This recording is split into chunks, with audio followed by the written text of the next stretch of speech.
Hey guys, Troll 9002. Up late tonight because I have nothing better to do. I did a lot of running today, not feeling so hot, but I gotta get this done. Been sitting on this story for too long. If you got a minute, hang out. I timed it, it's about 10 minutes long, so if you're ready, buckle up them seatbelts and hang on, cause here we go. Once upon a time in a city called Salthab, celebrations were taking place. The pirates had come home from plundering and terrorizing people at sea. Husbands and wives reunited. Boyfriends and girlfriends met up to catch up in one way or another. The treasure was unloaded into vaults, and the banks were full. It was time to rest. The city of Salthab was a mystery in itself. It wasn't on any map, and anyone who tried to leave would never be seen again. The only ships that our pirate friends used were made from wood and crushed stones from the mountains on the other side of the island. The craftsmanship was beneficial because cannonballs were not as lethal to the ships. These pirate ships could withstand so many direct hits that they were almost indestructible. Being a pirate meant that you had all the pirate booty of your father's years. The wardrobe was a must, swords indeed, and above all else, you must possess the power to mentally terrify any living creature on the planet so bad that it peed. There was no shame in not being a pirate. Not everybody was cut out to be a pirate. If you didn't do the pirate thing, then you worked in the quarry, which was just as important of a job as being a pirate. Jordan, who worked in the quarry, took great pride in his job of busting up the rocks. Jordan, who always wanted to be a pirate, didn't possess two of the most important pirate traits: the wardrobe and being able to terrify any living creature on Earth so bad that it peed. Sure, he had booty from his great-grandfathers, and the sword was his dad's. Jordan had no living family. Winter was setting in, and Jordan would be alone once again.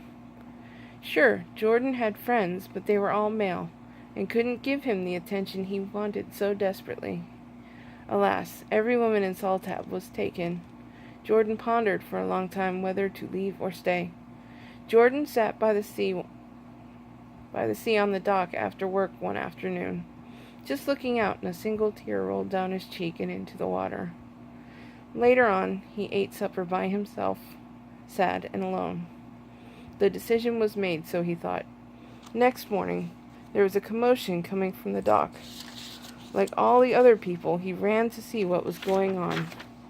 A ship had come into port, a ship of lost pirates. To show the pirates of Salthab a gesture of goodwill and camaraderie, the captain of the ship offered treasure of a different kind. Wenches, single, wild, and free wenches, who were all eager to disembark, and they did. Jordan was looking for a love that would last forever, so he went back home. After all, he had to work in the morning. All morning he listened to his friends talk about the things they did the previous night. Jordan was never the kind to get mad about listening to his friends, but something they were saying just set him off. They were so rude and vulgar. He grabbed his hammer and he went and started beating on a boulder 3 times his size. Jordan's friends tried to stop him, but he was just unstoppable crazy. When he finally stopped, he had only a small dent in the boulder. Needless to say, his boss told him to take the rest of the week off. Jordan's friends had to carry him back to the house, and he laid there in bed and rested. Hours grew into days, days into months, till one day he decided to go back to work at the quarry. By this time it was summer, and everybody but the quarry workers were gone, off to sea, back to plundering and terrorizing people.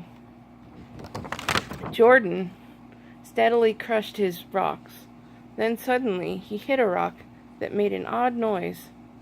He set down his hammer and he picked up the rock, and there was an inscription on the rock that said, To thee whose home from the sea, look deep inside your heart, then set it free, for your future love will hold the other piece. Var didn't think of anything. Jordan put the piece in his pocket and kept working. Later that week, Jordan was sitting by the dock, and there was an explosion on the horizon. Jordan hopped in a rowboat and took off towards the explosion to see if he could help. It was a family boat. The father, mother, and the daughter were all in the sea, desperately seeking help.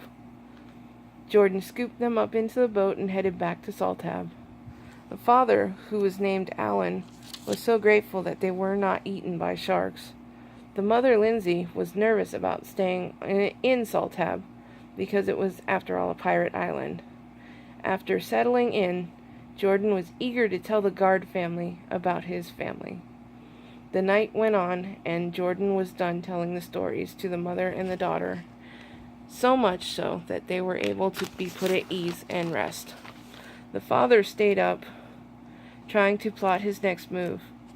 And the next morning, Jordan got up. The family was up and gone out to look for a place of their own to live. Jordan went back to the quarry and slowly this time hammered with precision parts of the giant boulder so they would fall safely to the ground, hitting every stone till they were usable. Then something shiny caught his eye. It was a rare stone and only had half of it. This was a light amber stone that you could see through, and the way it was formed, it looked like there was a clock and an ear. So he put it in his pocket and he got back to work. Later on, when he got home, he was going through his grandfather's gold booty and found a piece. It was only the size that he had, but he matched it up, and it was a clock and a mouse. Still, a piece was missing, and Jordan came from the gold room, and the Guard family had entered, and they were sitting in the grand room. And they kind of startled Jordan. The father had explained the situation, that they had found somewhere to live. Jordan showed the parents the stones he had found at the quarry, and as soon as the mother caught a glimpse of the stone, her eyes flooded, full of tears. It was him! The father leaped with happiness, while the girl and Jordan looked totally confused.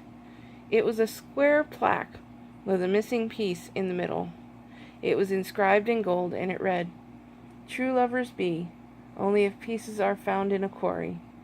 Mystic seas and moonlight shall bring true love into sight." Around the daughter's neck was the last missing piece. Abigail began to cry tears of joy. Finally, her one true love was found, and so they married. And the day of their ceremony, the island of Saltab violently shook and quaked, and the part of the island with Jordan and Abigail's house had formed. It had risen up above the rest of the island, and on a clear day with no fog, they could see the island of Saltab still. Jordan and Abigail lived the rest of their lives together. They were happy, they were sad, they had good days and bad. But the point is that they lived. Here's a picture of the booty. It is a necklace that I possess. It is from my grandfather's booty. Actually, it's just a piece of steampunk jewelry that I made. It was my first steampunk jewelry that I made. But it sounded good, right? Thanks for tuning in for all 9 minutes of this. Have a great rest of the week. Happy hump day. Take care. Troll 9002 signing out.